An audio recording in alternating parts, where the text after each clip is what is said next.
Coming up on Naperville News 17, city officials discuss preparations in case of coronavirus. A local teen on a mission to provide safe water to those in need, and an exhibit that propels us back to World War II.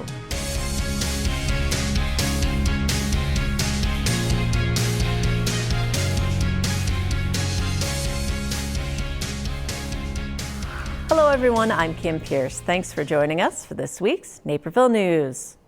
With concerns about coronavirus growing, the city of Naperville held a meeting to discuss what they're doing to prevent and prepare.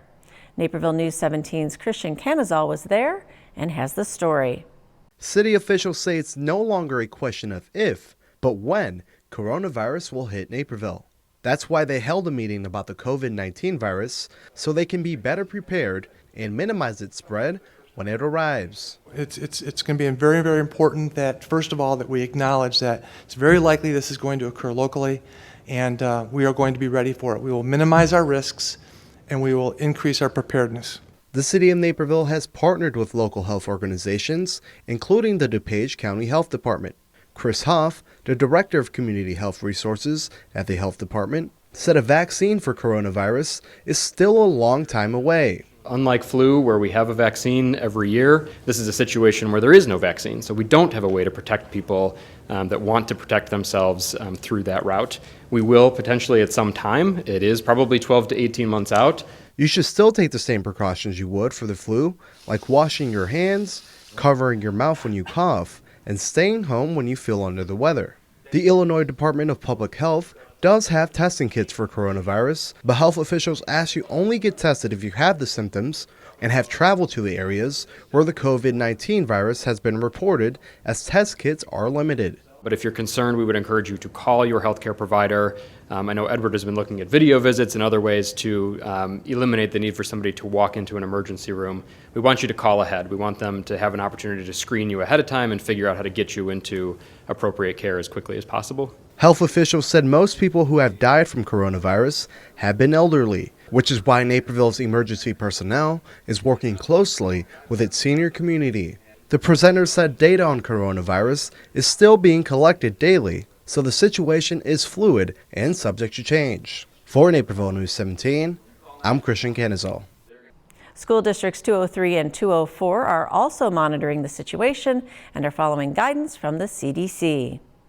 Council also unanimously approved a new solar energy grid in South Naperville.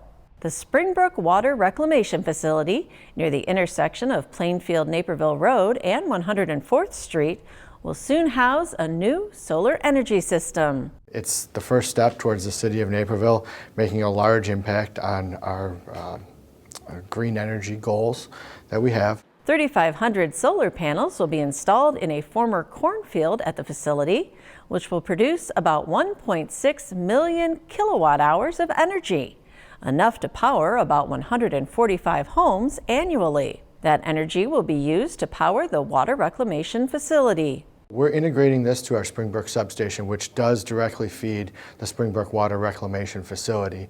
As you know, it's kind of hard to guide electrons per se, but yes, we expect that since this is a 1 megawatt facility and the Springbrook load is more than 1 megawatt, it'll all be consumed by the Springbrook facility. This solar grid will become Naperville's largest photovoltaic system, joining Naperville's other solar grids, a 161-panel system located on top of the Municipal Center, and the system on top of the Public Works building. There is no direct cost to the city for the new grid, thanks to a deal with the Illinois Municipal Electric Agency. Growth said construction is expected to begin soon, and the system should be operational by the end of the year. 2 more Naperville salons will soon be able to legally offer wine or beer to their clients. Naperville City Council voted to add 2 more liquor licenses for salons wishing to serve wine or beer, raising the total allowed from 3 to 5. What's more, they dropped the price of the license from $2,200 annually to $500. The move was made in the hopes of making more salons that may already be offering those drinks compliant with the liquor laws and making the licenses more affordable to smaller salons. Initially, the new proposed price was $250, which Councilwoman Teresa Sullivan thought was too low when taking the price of salon services into account. I won't speak for all women, but I will speak for myself. Generally, just when you walk in there and get a cut and color and walk out, that's about $250. I mean, that's one client, one day of the entire year. Sullivan said at that price, many salons in town would want the license, which would then lead to a larger discussion of whether to raise the number allotted even higher. Many council members agreed, and the group voted unanimously to set the price at $500. After the break, police warn residents to be aware of Rouge entry burglaries. Stay up to date on what's happening in our neighborhoods and schools at City Hall and all across town with NCTV 17 News Update. Emailed directly to your inbox once a day, Monday through Friday, this 2-minute video not only tells you the latest news, but shows it to you. And that's what's happening right here in Naperville. And the best part, it's free. So sign up today at nctv17.com/subscribe. Timing is everything, especially when it comes to your business. Whether you're ready to start up or expand out, running a business is challenging. You deserve a trusted partner. At Busey, we tailor our approach to your unique needs and help you navigate financial decisions, achieve your goals, and realize your dreams of success. Your dreams shouldn't wait. Busey, your dream, our promise. The City of Naperville recently presented their land use master plan at the latest Planning and Zoning Commission meeting. Our own Christian Canizal was there and shares what happened. It was a unanimous no for Naperville's land use master plan, as Planning and Zoning Commissioners voted not to recommend it to City Council. Concerns about the plan's lack of addressing green spaces and the city's historic district were some reasons for their vote. But the biggest was that all housing types were grouped into one category on the map. Again, I'll restate, I think it's a beautiful plan. I agree we do need a new master plan. I think that the various different places that we have defined make sense, and they're well thought through. I just think that we hit a brick wall here on the residential component of it. City staff said the changes to housing was done to allow for more flexibility for future development. One potential idea is to outfit commercial zones with homes, something they say currently is not allowed with the current master plan. Commercial uses are changing with online shopping and just the way that people use traditional commercial spaces, that allowing residential kind of meets the purpose of additional housing stock, but then it also helps that center be more desirable in terms of it being mixed use, walkable, having kind of a mix of residence and commercial at the same site. LAF noted that the master plan doesn't call for rezoning, and petitioners will still need to go through Planning and Zoning Commission and City Council for approval if they want to rezone an area. The majority of the 18 community members who spoke at public comment were in agreement with commissioners and opposed the master plan. The current draft of the plan takes a broad brush and blurs the line between residential types, designating all areas as residential. That is not clear, it's not concise, and it's not focused. City staff were unsure if they make any changes to the land use master plan before they present it to City Council, which will be sometime in April. For Naperville News 17, I'm Christian Canizal. Naperville police are alerting residents about Rouge burglaries. We've had a couple of Rouge burglaries here in Naperville, 2 specifically in February. What they will typically do is target elderly residents, and they will pose as city workers, utility workers, contractors, and come to the house and tell you they need to do work either in your house, or they need you to come out and look at the driveway or look at the roof for repairs. And while they are distracting you either inside and isolated in a room or outside isolated from the front door, a second person will go in and burglarize the home. In February, there were 2 such crimes, one on the 700 block of West Jefferson Avenue and the other on the 1300 block of Soper Court. The suspect in the Jefferson Avenue incident is described as a 35-year-old man, possibly Hispanic, with a thin mustache and wearing glasses and a navy blue safety vest. The Soper Court suspect is a 50 to 60-year-old white male with a stocky build and gray goatee. Police remind residents that if you aren't sure who's at your door, don't open it. And you should check the credentials of the person at the door with the company they say they're from. City employees will always have the city logo on their IDs. Anything with a blank, just picture and a name, I would question. So the homeowner has the ultimate power.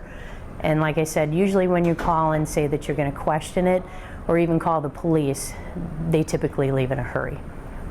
If you've been a victim of Rouge Burglary, call 911. Taxpayers living in District 203 may be getting a tax break. At the latest District 203 school board meeting, the group discussed fully abating the 2019 debt service tax levy. The levy would be abated by $2.7 million, which is the principal and interest payments on bonds that were issued in 2009. This option is looked at annually to see if the district can make the bond payments without the levy. The district has been abating the levy for multiple years. Started abating the debt service levy in 2016 levy, and to date we've abated over $8.5 million. With this additional abatement that we're recommending tonight, it would be $11.2 million. If the Board of Education chooses to make the abatement, the average homeowner of a $410,000 home would see a $70 reduction in their tax bills. The group will make a final decision at their March 16th meeting. The Naperville Sister Cities Commission has their sights set on a new match for Naperville. They're hoping Cancun, Mexico could be Naperville's next sister city. Our commission mission is to connect Naperville and its citizens to our global community by fostering centers of opportunity, expression, including art and culture, and economic bonds between people, communities, and businesses around the world. Cancun already has its own Sister Cities Commission, and furthermore, Naperville has previously donated a decommissioned fire truck and ambulance to Cancun, so there's already an established relationship. Cancun would join Nitra, Slovakia, and Pátzcuaro, Mexico, which became Naperville's sister cities in 1993 and 2010, respectively. There could be some new renovations coming to 2 Naperville parks. The Naperville Park District is proposing new tile surfaces for their inline skating rinks at Commissioners Park and DuPage River Sports Complex. The tiles out here are worn out. Simple as that. They're in need of replacement. So then it's also a good opportunity for us to tackle some of the issues with the underlying pavement. If the Park District Board approves the plans, construction crews will lay concrete underneath the new tiles at DuPage River Sports Complex's skating rink. Cost estimations for that project are around $270,000. Since Commissioners Park's inline rink already has concrete as its surface, cost for installing tiles there is $91,000. Adding tile to its surface was something inline hockey players requested. They don't like to play on the concrete surface versus the tile system because the concrete, A, it's more abrasive if they fall on it, and B, it chews up their equipment. The preliminary plan is to add the new tiles at Commissioners Park first, which would be done by May, and then tackle the DuPage River Sports Complex project, which could be done by July. Commissioners Park's fitness stations would also be replaced, and that would cost approximately $90,000. Park District officials said they're confident the board will approve the plans. Coming up, the sound of St. Patty's Day.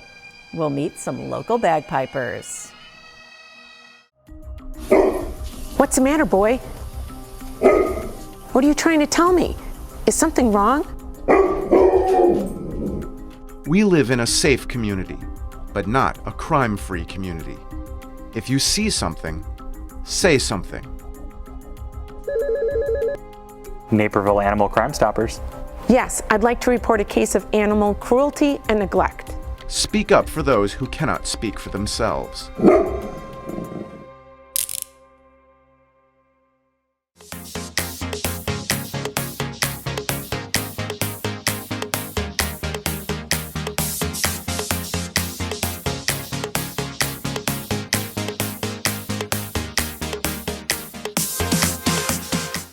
A Naperville teen has launched a citywide shoe drive in hopes of providing safe water to those in need. Our own Christian Canizal shares her story.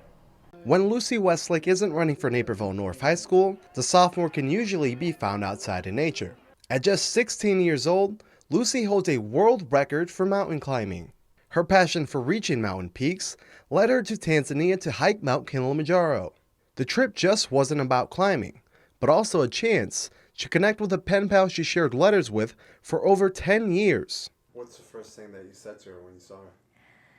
I think I just hugged her. Yeah, I can't remember any words, but I just remember like seeing her, and I'd seen pictures, but yeah, I just like went up and hugged her. Faith, Lucy's pen pal, wrote to Westlake explaining that her village didn't have clean water to drink. So Lucy and her family brought a water filtration system to Faith's community. And it was life-changing, not only for us, but life-changing for that community, that just by us simply bringing this system, 2,000 more people a day have access to safe water. Wanting to do more, Lucy is partnering with WaterStep for a shoe drive. The goal is to collect as many used shoes as possible in the month of March to then resell to vendors. They will then use that money to buy this water filter, which costs around $5,000.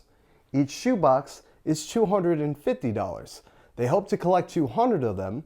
That way 50,000 people can have safe water to drink from. Thankfully, Lucy already has a head start on her goal, with around 12 boxes already collected. Naperville North will hold their shoe drive from March 16th through the 20th. Athletic footwear gives us the most money, like how we said WaterStep sells it to the exporters. They pay about $5 for the athletic footwear, and then we'll take any shoes. Lucy will go back to Africa in June later this year to install the water filters. But if you think that's enough for her, well, you just don't know how much giving back is in this girl's heart.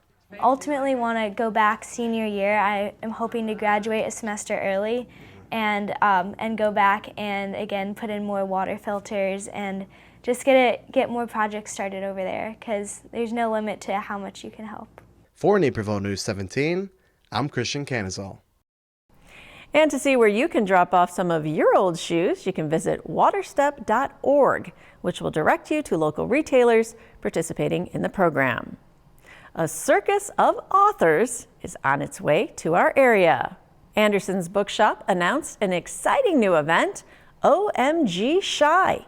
The Book Fest will be held April 23rd through 25th and is geared toward kids from 2nd grade to 7th grade.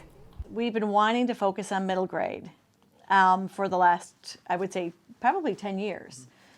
We do our children's literature breakfast, which is more of the picture books for younger kids. And we have our YA conference for the older kids, leaving everybody that's like 7 to 12-year-olds to kind of pick a camp.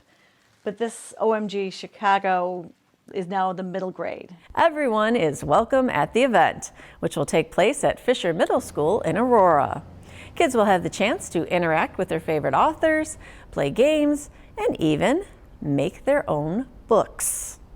You can find out more details and sign up to attend OMG Shy at either OMG Book Fest's website or Anderson's Bookshop's website.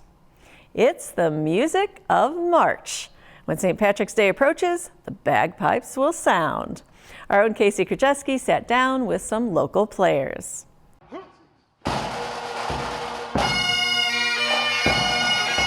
The hum of bagpipes fills the air every St. Patrick's Day. When you hear it, it kind of makes the hairs on your arm stand up, and it's just a wonderful sound. The Medina Highlanders are one of the most successful groups in the Midwest, regularly winning competitions. Their band, consisting of bagpipers and drummers, practices every Wednesday evening. This band is so much fun. I think what happens is we lose what we're doing only because we're having fun. And that's what keeps me going. I love this band, I really do. The group always finishes their practice with a special rendition of Amazing Grace, which Fergie said often brings up emotions, both in the musicians and in those listening. I think it goes back to the history of the bagpipe, so understanding that this was a war instrument, so understanding that there was a lot of lives were lost. When you heard a bagpipe, predominantly it was either to, one, declare that you are engaging an opponent, or to celebrate someone's life in some sort of retreat, so it's going to have some sort of emotion attached to it. All that practice gets the Highlanders in tune for parade season, where the band gets to show off their skills but also raises money for the Shriners Hospitals for Children. It's a wonderful, amazing cause, and when you have kids at home, I have 3, it really hits home, and it really makes you aware of what you're doing and what you're able to give back. Bringing some amazing grace to the public and kids in need. For Naperville News 17, I'm Casey Krajewski. You can catch the Medina Highlanders marching in the Naperville St. Patrick's Day Parade on March 14th. It's also become a tradition to play at Quigley's Irish Pub and then Pepe's Mexican Restaurant when they're done. Up next, a boot camp to help make a dad bod into a rad bod.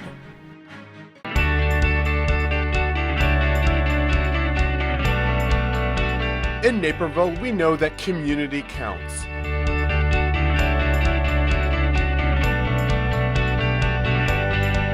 In fact, it's in our name.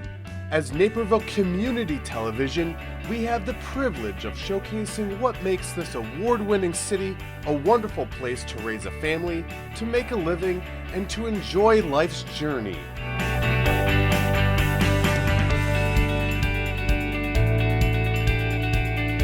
That's why it's our mission to capture on camera those special moments that connect us, those stories that impact our lives, stories you won't see anywhere else. So watch Naperville Community Television on air, online, and on social media.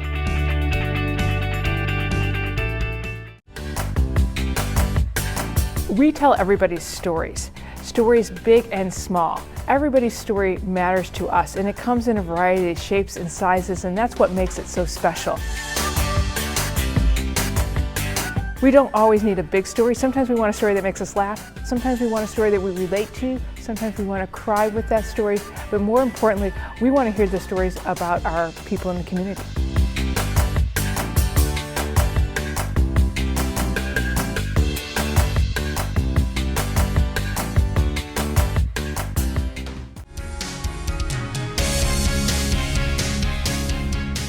The reason I wanted to join the gym and why I became a member was just to get in shape. I have a young daughter and I'm out of shape.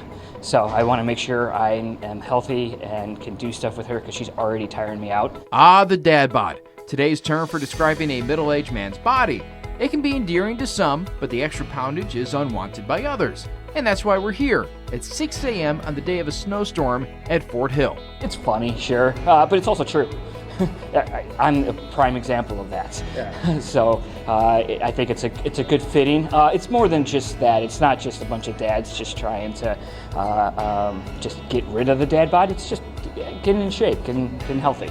According to a 2015 Washington Post article, a dad bod is considered to be a male ranging in age from 20 to 54 with a body mass index between 25 and 29. BMI is calculated using an individual's height and weight. Micah Selleck is joined by 4 others in just the Park District's second offering of Dad Bod Boot Camp. And if it really is a boot camp, well, then that makes Dave Schatz the drill sergeant.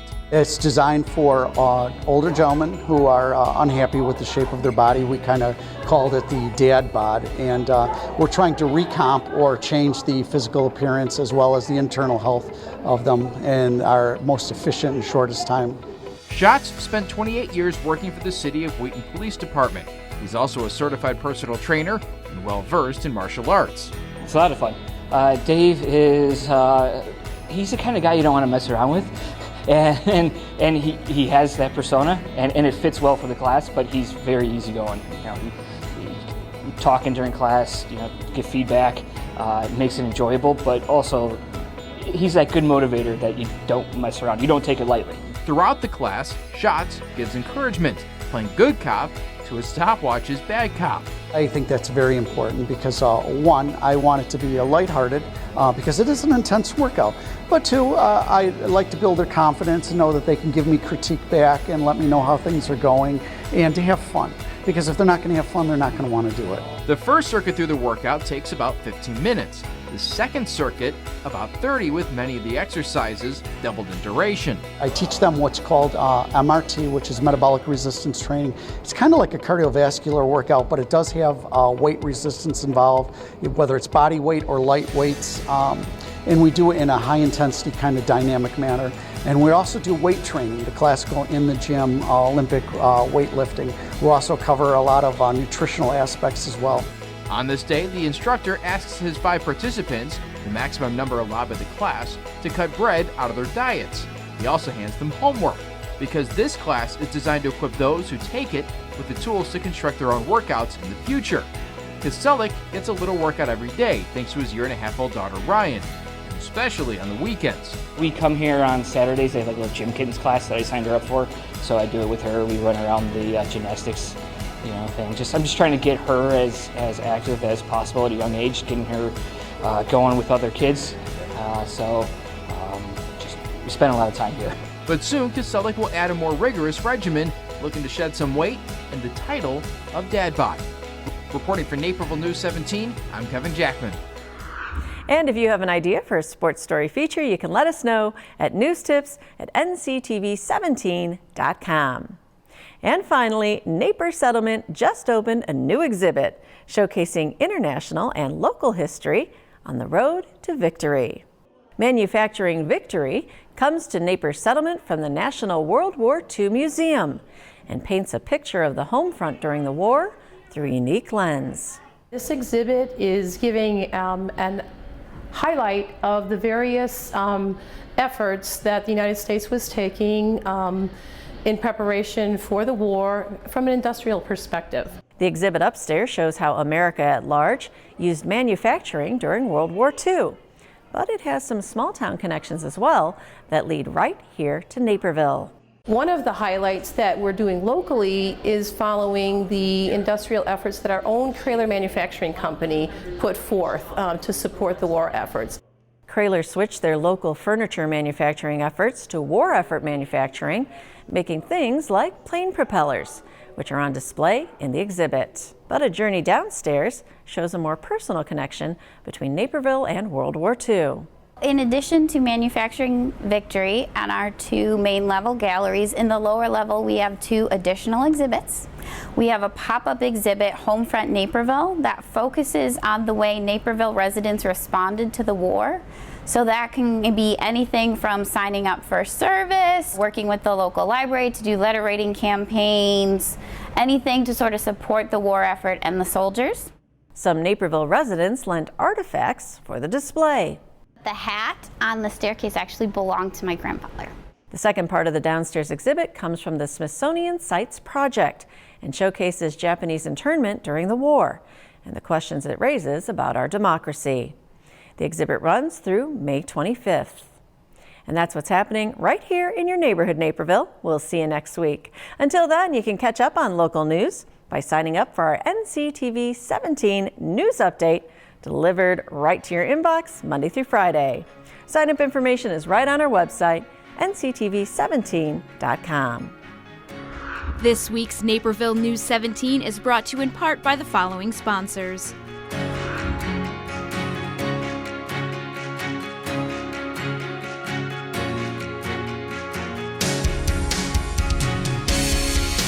This program is partially funded by a grant from the City of Naperville.